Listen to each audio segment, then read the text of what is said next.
Hello snowboarders of the internet, I'm your host Avran LeFeber, and in this video we're going to be reviewing the Telos Chillum.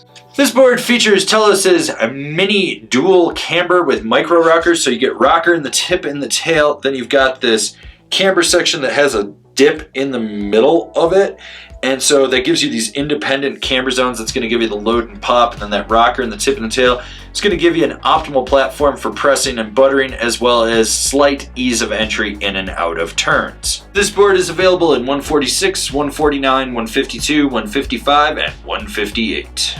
I rode this board at Copper Mountain on a day that was a mix of sun and clouds. You had ice, chunder, chop, a little bit of leftover pow, and I rode it with my Rome Black Label bindings and my K2 Thraxis boots. So once again, we find ourselves with yet another middle-of-the-road park board with softer tips, slightly stiffer midsection with a lot of torsional flex. Nothing mind-blowing here. You do have really big sweet spots in the nose and the tail where that micro rocker is and the camber comes down. It's really easy to engage.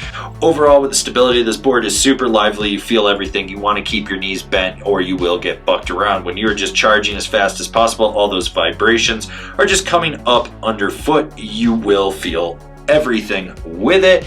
And when you get into rutted out terrain, it tends to get knocked around. With the snap of this board, it's a bit soggy.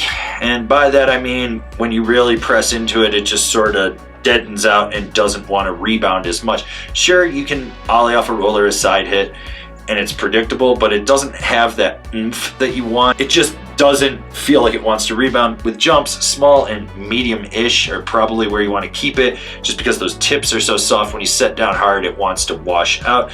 The pop, like I said, is a little bit soggy, so you want to put more in if you're really trying to boost with this board. Otherwise, really let the lip do all the work. Hopefully it has a good lip and it'll actually boost you.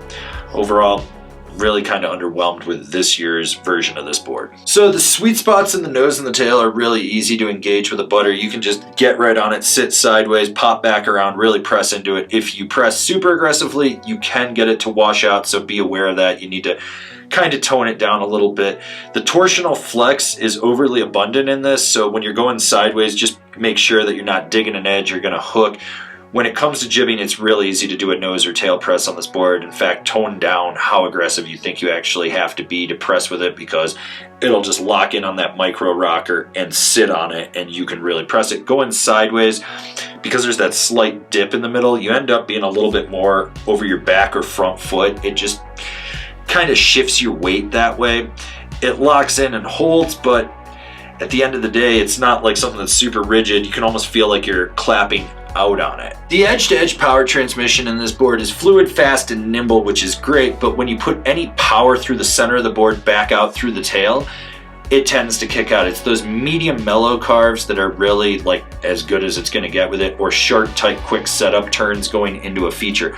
Otherwise, anything else, it just leaves you wanting more.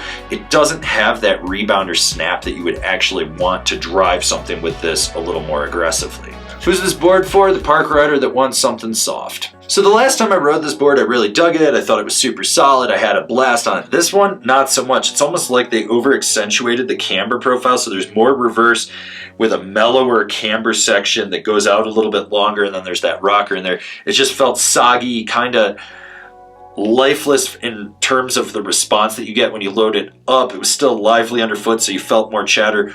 Overall, not overly impressed with this version right now.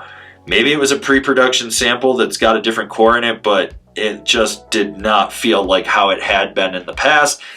Really wasn't stoked on it. Comparable boards: the Rome Artifact, the Ride Kink, the Jones Tweaker. Binding recommendations: the Rome Vice, the Ride C6, the Union Ultra. This has been my review of the Telos Chillum. Do you agree? Do you disagree? Do you own one? Are you going to buy one? Leave me a comment down below. Let's have a conversation about this snowboard. If you're new here, remember to subscribe, click the bell, get those notifications, that way you're not missing any of the videos we got coming out for all you snowboarders of the internet. And if you really like what we're doing over here and you want to support us further, swing on over to Angry Snowboarder VIP and become a member. Sure, I could tell you more here, but I got a video over there that explains it so much better. As always, I've been your host, Avran LeFeber, and I'll see you in another video.